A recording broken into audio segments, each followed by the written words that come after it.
Northern Rock a été fondée en 1965 par la fusion de deux sociétés. En 1997, comme d'autres sociétés de crédit, elle décide de se démutualiser. La société devient alors une banque et entre au London Stock Exchange. C'est à partir de cette date que son activité connaît un essor fulgurant, notamment grâce à l'accord de prêt immobilier. Mais cette croissance s'arrêtera net suite à la crise de liquidité engendrée par les subprimes.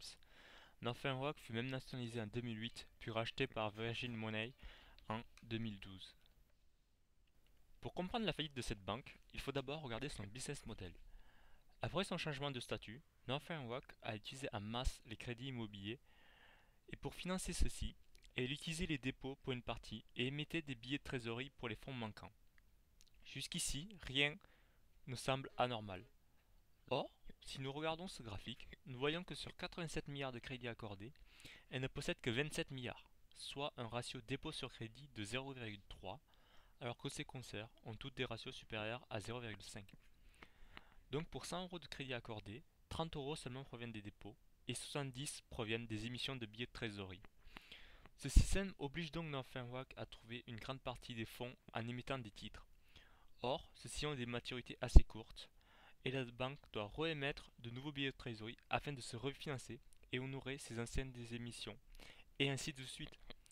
Le business model de Northern Rock repose donc sur le refinancement à court terme, chose qu'elle ne pourra plus faire lors de la crise de 2007. Suite à son introduction en bourse et son nouveau statut de banque, Northern Rock s'est fortement développé et son bilan a augmenté de façon exponentielle pour atteindre le chiffre de 101 milliards de livres en 2006.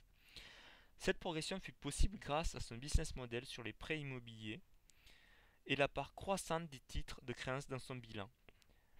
Or, ces actifs qu'elle accumulait étaient peu liquides et constituèrent même 75% de son actif, ce qui lui sera fatal lors de la crise de 2007.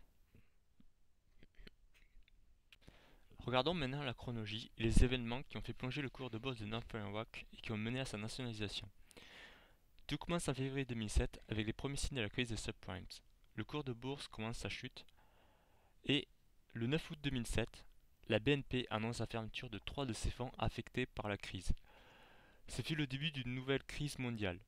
Les banques furent sous tension et une crise de liquidité émerge, ce qui empêche Northern Rock à se refinancer auprès d'autres institutions ou par la vente de ses actifs qui sont en grande majorité peu liquides ou constitués principalement de prêts hypothécaires que les investisseurs fuient.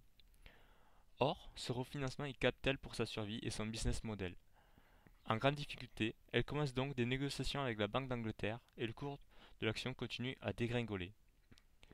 Le 14 et 15 septembre, la mauvaise gestion de la crise par le tripartite aggrave les difficultés de Northern Rock et l'oblige à demander de l'aide à la Banque d'Angleterre comme prêteur en dernier ressort.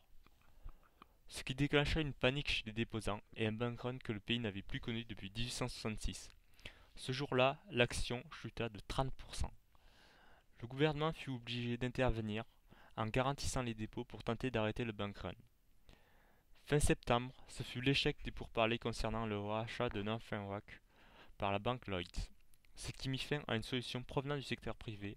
Le cours de bourse tombe à un plus bas historique.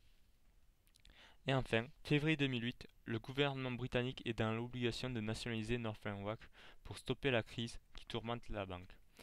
On estime à près de 39 milliards de livres les sommes dépensées par le gouvernement britannique et la Banque d'Angleterre dans la gestion de la crise.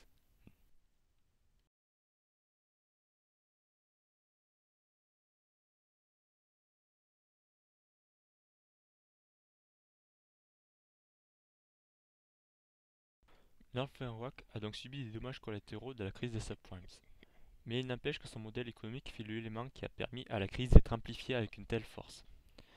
Partant de là, les régulateurs ont tiré des leçons de l'épisode Northern Rock et une des mesures phares de Bâle 3 est l'invention de nouveaux ratios, le Liquidity Coverage Ratio, qui est un ratio qui vise à permettre aux banques de résister à des crises de liquidité aiguës. Des leçons ont aussi été tirées par les autorités britanniques qui furent très critiquées lors de la gestion de la crise et une révision du mode opératoire du tripartite est en cours. Mais ce ne fut pas la seule décision. Pour éviter tout futur bank run, le plafond sur la garantie des dépôts a été relevé par le gouvernement britannique.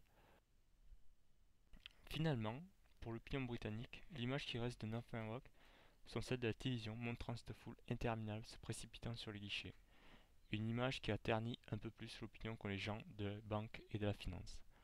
En ce sens, Northern Rock fut une grande leçon pour le monde de la finance, qui redoute par-dessus tout un nouveau bank run.